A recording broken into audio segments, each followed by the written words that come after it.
Hey, Mom. Hey, Dad. It's me, Ella. Well, a digital version of me. Just a bit older. Amazing what technology can do these days, isn't it? All you need are a couple of pictures, like the ones you share on social media, where they can be taken and used by everybody.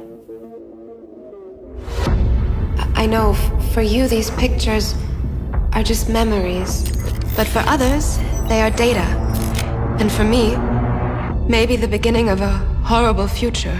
A future where my identity can be stolen just like that. Where I can go to prison for things that I would never do. Imagine my credit score being destroyed, Dad.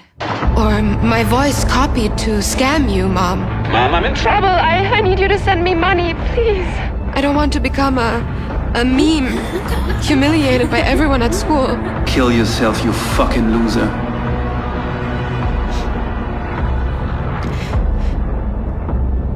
And I certainly don't want this.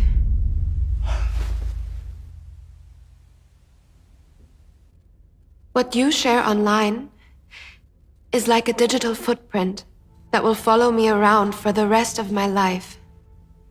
I'm telling you this because I know you love me and would never do anything to harm me. So please, Mom, please, Dad, protect my virtual privacy